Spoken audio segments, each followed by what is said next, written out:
We all have a lot of questions when it comes to trying to figure out what the heck is going on in From. And there are some questions that have been keeping me up at night, and I want to talk about it. So if you haven't seen From, or if you're currently watching it, go ahead and skedoodle because there's going to be spoilers. We're all going into season 4 with a lot of questions, but there's a few things I want to learn this season. The first one being, what in the heck happened the day before the massacre? I really want to know what happened leading up to that night, or maybe even a day or two before then. Victor tells us that Christopher is the main reason that the massacre happened. Christopher, who is someone who once made people smile, who then found a symbol and began to make people scared of him instead. And we know from what Victor tells us, Christopher is talking to the boy in white. The boy in white was trying to help Christopher, but Christopher wasn't understanding. He started to get angry with the boy in white. So while Christopher didn't listen to the boy in white about the faraway trees, Victor ended up telling his mom, which ended up leading Miranda to go out to the faraway tree. But what happened with Christopher? What did he do to the town that ended up leading to the massacre? Part of me likes to think that Christopher was able to make contact with either the man in yellow, or maybe even an entity even higher than the man in yellow, or possibly even made a deal with the monsters, telling the monsters where everyone was hiding in exchange for something that he wanted, like maybe peace and quiet to the visions, or answers to figure out what the symbol is. But the monsters manipulated and tricked him, not only massacring the town, but also taking Christopher out as well. But mostly, I just want more information about Miranda and Christopher's cycle. I want to know what happened to lead Christopher to start losing his mind after seeing the symbol. And I want to know what he did that caused the massacre. I also want to know what his relationship was to Miranda. And did Miranda or Christopher ever learn about their past lives? And even a little bit of information that I would like post-town massacre is, how long was Victor alone for? Victor tells us he was alone for many years, but how many years was he alone as a kid? And who was the first person that arrived after the massacre? And what would that have been like as that first person showing up and just finding this one lone person in the town? And then to have that one lone person be Victor. Like, I would like to think that the next arrival survived and is still in the town somewhere, but knowing all they had to work with was Victor, and who knows how old Victor was when the next arrival did show up. Was he still like a teenager, or was Victor a grown adult by the time someone else did show up? I just have a lot of questions about what happened in Victor's childhood and what happened with the last cycle. But on to the second burning question. Why is Randall still seeing the cicadas? And why do the monsters have a fascination with him and target him? So we know that the Scream trio is still struggling. Marielle, Julie, and Randall. Julie still hears the screams, and she's started to story walk. Marielle puts on a really strong and brave face, but when she sees Randall try to defib his face, she tells him that she is also struggling. We just don't see her struggle as much. But Randall has been going through it. I mean, Randall is still seeing and hearing the cicadas on a daily basis. When Tabitha ends up making her way back in town by the ambulance in season 3, Randall runs back to the bus to get a toolbox. That toolbox is then going to be used to get Tabitha unstuck from the ambulance. But when Randall makes his way back into the bus, he starts seeing the cicadas fly around. He's able to quickly grab the toolbox and make his way out to the ambulance before he gets completely surrounded by a whole bunch of monsters. He throws the toolbox over to Boyd, and Boyd gets the toolbox to Jim and Tabitha. And while Boyd is quickly looking for the keys to the ambulance, he realizes there's a monster right behind him that does have the keys. She offers to trade the keys for Randall, and Boyd takes the deal. They then end up slashing Randall on the face and leaving him up at Colony House. Boyd is under the perception that the monsters kept Randall alive and scarred his face as a daily reminder for the other residents that the monsters can always hurt them. But I actually think that they marked Randall, especially since Randall is continuing to still see the cicadas and hear the cicadas to the point where it's blurring reality and he's seeing them while no one else is. Even Julie, who is a part of the Scream trio. All I know is that Randall is going through something, and I need to know what that something is this season. There's one last question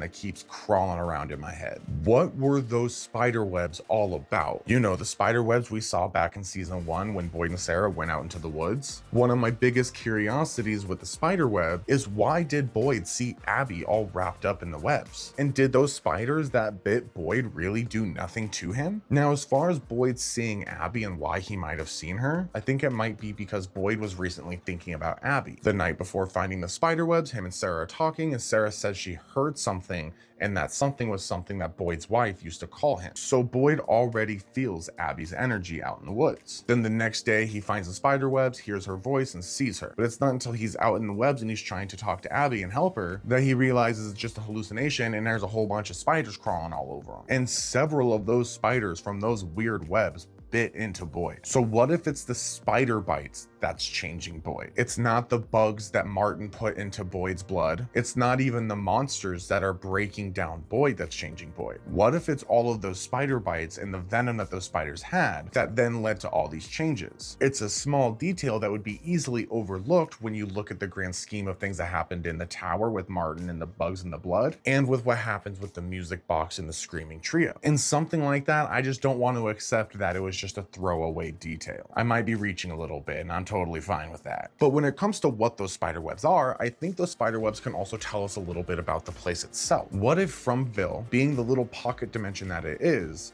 like a dewdrop on a spider web? We hear the residents that have their theories that the place feeds on their hopes, fears, and suffering, or that when people die, their fears join the forest. But what if when people die, their souls, spirits, or whatever you want to call it, go into the web? That's why we see Father Khatri, Tom the bartender, Christopher, and everyone else that Jade hallucinates. What if the people that die there never truly get to leave? Which would then beg to question that there has to be some kind of way out. But two theories that are pretty far-fetched, especially when it comes to an episode that happened 2 seasons ago. I just want there to be more to those spider webs is all. My list of questions grows more and more every time I watch this show, but the wait for potential answers grows shorter and shorter. What are your burning questions going into season 4, and what's your favorite theory you hope to come true within this season? Drop your thoughts in the comments below and let me know.